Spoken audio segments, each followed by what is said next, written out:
Hello, my dear students. Today, let us see the structure of primary sex organs in the male. So, what are the primary sex organs? Testis. Right. So, a pair of testes are present in the scrotum. Let us see the internal structure of the testis.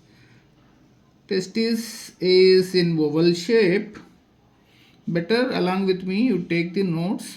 By that, you can finish both learning and listening at a time. Now this is the testis, and testis is covered with three different layers. The outermost layer we call it as tunica vaginalis. Tunica vaginalis. And the middle layer is tunica vasculosa. This is the middle layer, tunica vasculosa. And the third layer is called tunica albuginea. This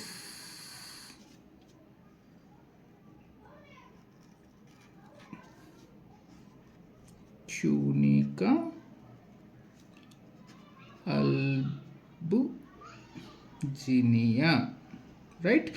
So the outermost protective layer is tunica vaginalis, middle is tunica vasculosa, which is richly supplied with blood capillaries, and the innermost protective layer is tunica albuginea. And this tunica albuginea is showing inward divisions. By that, each testis can be divided into approximately 250 compartments. See, this tunica albuginea has showing inner folds. By that, each testis is divided into approximately 250 chambers, which we call testicular lobules. Testicular lobules. How many testicular lobules? So 250 approximately.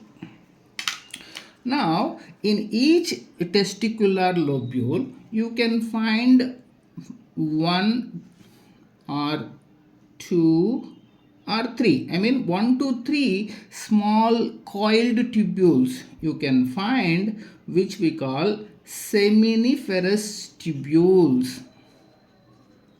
Seminiferous tubules. Right? So, in each testicular lobe, how many seminiferous tubule? 1 to 3. That means minimum will be 250 seminiferous tubules and maximum is 750 seminiferous tubules for each testis. Now, this all seminiferous tubules are connected at a junction. If you see in apartments, all the flats, they have a common space, like a corridor. So similarly, you can find a small corridor like structure where all seminiferous tubules are connected, and that corridor we call it as rete testis. Right. So from rete testis, small ducts will arise. So their number will be approximately 15 to 20 small ducts. They come out of the testis, which we call vasa efferentia. Got it? So just once again I'll revise. See, each testis is divided into 250 testicular lobes. In each testicular lobe, 1 to 3 seminiferous tubules are present. All the seminiferous tubules open into the next place, which we call rete testis. From rete testis, vasa efferentia arise and they come out of the testis. And this vasa efferentia open into a folded structure which we call epididymis. So this is the epididymis.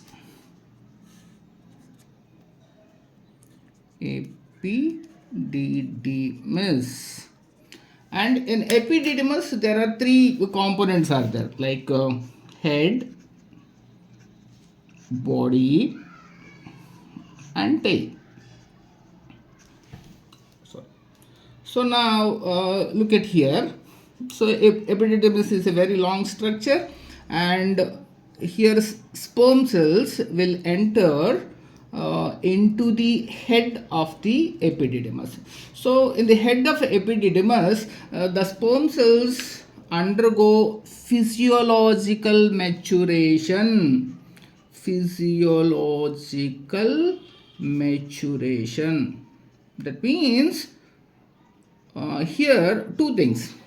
One is the motility of the sperm cell is increased, and the second one is the fertilizing capacity of the sperm cells also increased. This is what we call physiological maturation, which happens at the head of epididymis.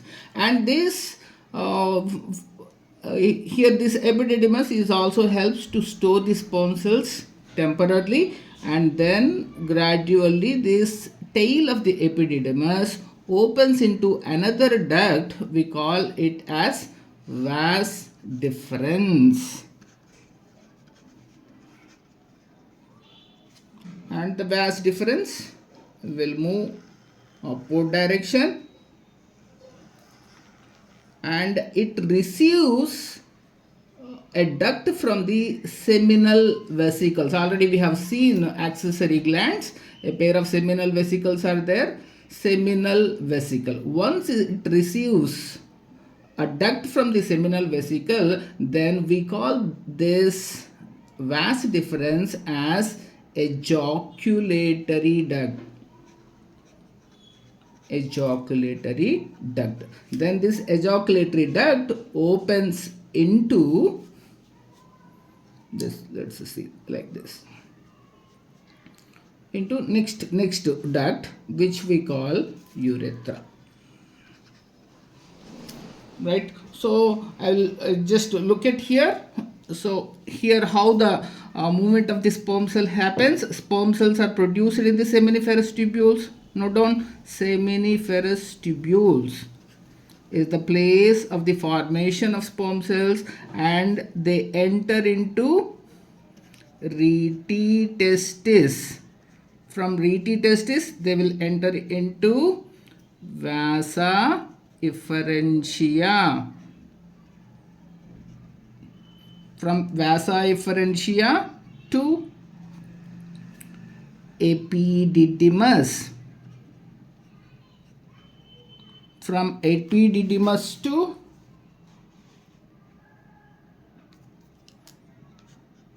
vas deferens. From vas deferens to ejaculatory duct.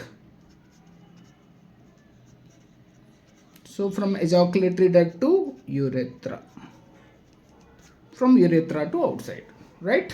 So this is the path followed by the sperm cells in human male reproductive system. So starting with seminiferous tubule, rete testis, vasa efferentia, epididymis, vas deferens, ejaculatory duct and urethra, and from there to outside.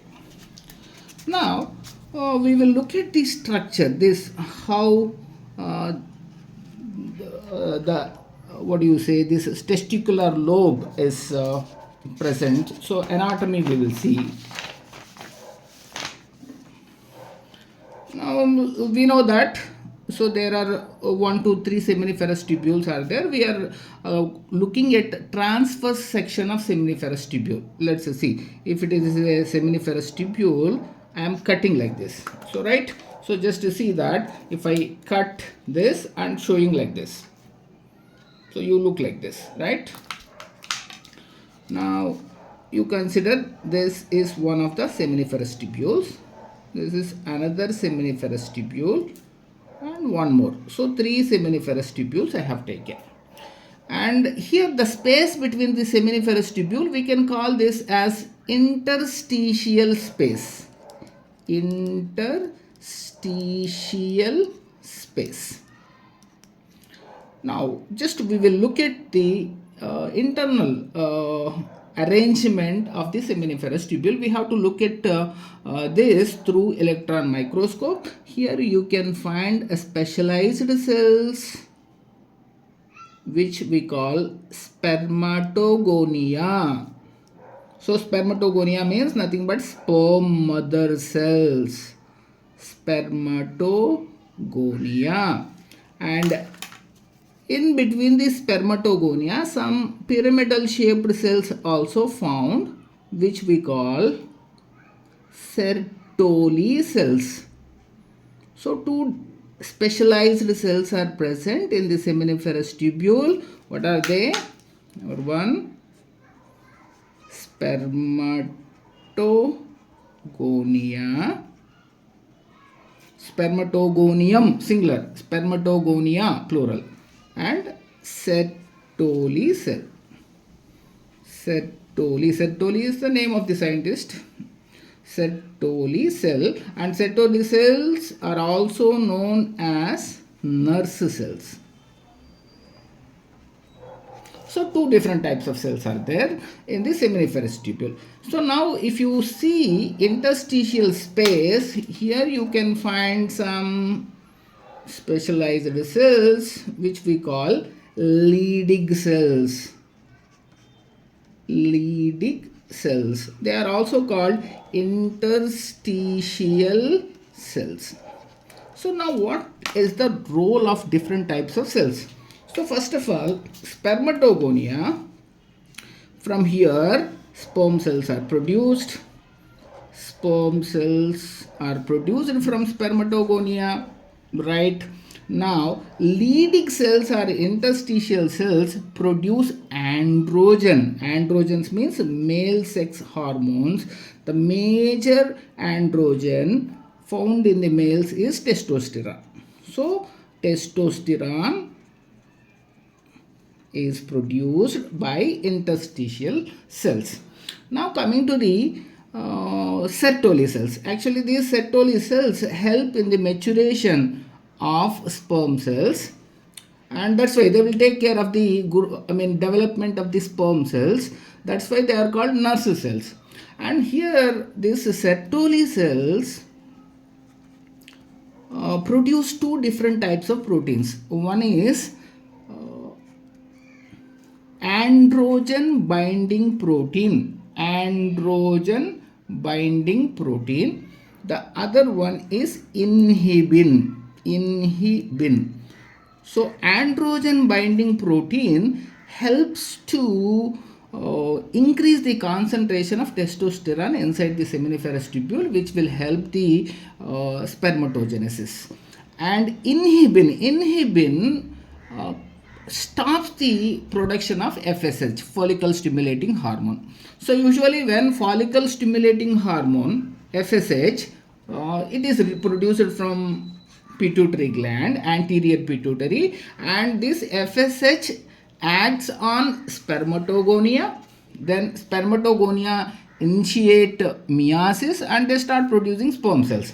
Now, it takes at least 2 months for completion of spermatogenesis. If continuously FSH is produced, it will become difficult for the nurse cells to develop these sperm cells. Hence, to reduce the FSH production, it produces another protein, inhibin. So, inhibin stops the production of FSH. So, like this you have to remember.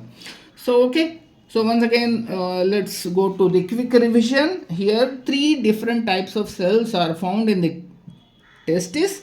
Specialized cells, spermatogonia, which help to produce sperm cells.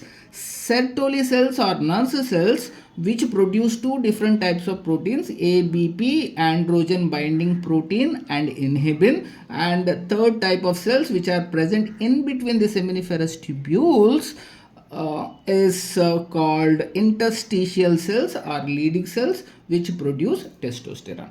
Right? You finished till here. We will meet with another video.